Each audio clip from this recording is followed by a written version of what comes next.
এই প্রথমবার বুলবুল মামু পাঞ্জাবি ছাড়া নামাজে যাইতেছে। বিষয়টা খুবই জটিল লাগতেছে। মনে হইতেছে একটা টেনশন মেনশনে পড়ছে মামু। মামু কাছে টাইম নেই। ইমাম সাহেব চলেন, বাইরে সুন্দর আছে। যেই পরিমাণ রোদ উঠছে, এই পরিমাণ রোদ যদি বাংলাদেশে থাকতো তাহলে বাংলাদেশের কৃষকরা ধানগুলো শুকাইতে পারতো সুন্দরভাবে। কারা গাছ কেমন কত সুন্দর করে হয়েছে পাটি ছাড়া। তাপমাত্রা আজকে 40°C। এটা কোন হায় আল্লাহ, ফুল গাছ কত সুন্দর। এই যে বুলবুল মামুরে আবার ধরে লাগছি আমরা। বাগানটা অনেক সুন্দর আছে, কত সুন্দর। মুরগি লালন পালন করে, ছাগলের ঘর, বিল্ডিং এর কাজ চলতেছে। বিদেশি মুরগি, রাজমিস্ত্রি বাইরে সুন্দর করে কাজ করেন। নদীর মধ্যে পানি খাইলেন, রাস্তা দিয়ে গাড়ি যেতেছে। জীবন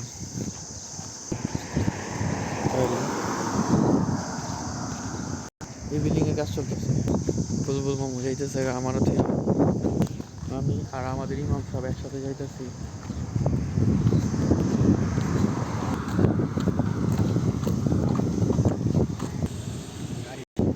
তারপরে এই বাড়িটাতে একটা বাগান আছে সুন্দর। বাইরে ভাই আমাদের মসজিদ কতটুকু দূরে, এতটুকু হাইটে যাইতে হইব। কি রোদ, কিছু করার নাই। রোদে হাইটে যাইলে কিন্তু 2-4 মিনিট কর সমস্যা নেই, অতটুকু কষ্ট করতে পারি। ওই যে হাইটে যাইতেছে। বাইরে সুন্দর আছে তো, এই বাড়িটা সুন্দর আছে, মানুষগুলো ভালো। এই বাড়ির মানুষটা অনেক ভালো। সে প্রত্যেক সপ্তাহে মসজিদের মধ্যে বিরিয়ানি দেয়। আল্লাহ বরকত দান করুক। একটা গাড়ি আমাদের আগে যাওয়ার চেষ্টা করতেছে, যাক সমস্যা নেই। ওই যে এটা একটা বাগান, বাগানটা কিন্তু দেখতে ছোট দেখা যাচ্ছে, কিন্তু মাশাআল্লাহ ছোট্ট হইলে কি এর মধ্যে অনেক গাছগাছরা আছে। তারপর একটা ছোট্ট মুরগির ঘরও আছে। একজন একদিন ডিম নিয়ে আইছিল বিক্রি করতে। ভিআইপি বাড়িটা দেখতেছেন কত সুন্দর। আমাদের ইমাম সাহেবের এমন একটা বাড়ি হোক আল্লাহ দেখ। খুব তাড়াতাড়ি আমরা মসজিদে চলে যাবো। বাইরে ভাই একটা বাড়ির মধ্যে কতগুলো গাড়ি থাকে দেখেন। এদেশের প্রত্যেকটা বাড়ির মধ্যে এই অবস্থা।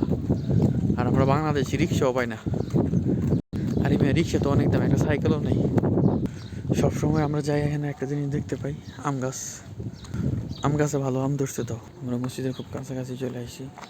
ইমাম সাহেবের 4K ভিডিও কাজ করতেছিল না, সেটিং আমরা করে দিছি, এখন হইতেছে। বাড়িটা অনেক সুন্দর। আমরা প্রায় আমাদের মসজিদে চলে আসছি। মসজিদটা অনেক সুন্দর, অনেক চমৎকার। এই মসজিদে আমরা প্রায় 10 বছর ধরে নামাজ পড়তেছি, জুমার নামাজ। ইমাম সাহেব একই, শুধুমাত্র মুয়াজ্জিন সাহেব পরিবর্তন হয়, আর সবাই একরকম। কি পরিমাণ গাড়ি ভাই দেখেন, কি পরিমাণ গাড়ি, হাজার হাজার গাড়ি। যতগুলো মুসল্লি এসে অতগুলোই গাড়ি এখানে। শুধু আমরা বাংলাদেশি যারা আছি আমাদের শুধু গাড়ি নেই, আরব দেশের প্রত্যেকটা মানুষের গাড়ি। আল্লাহ দিছে, সমস্যা নেই, আল্লাহ ভরসা। আমরা প্রায় মসজিদে চলে এসেছি আমাদের ইমাম সাহেব সহকারে।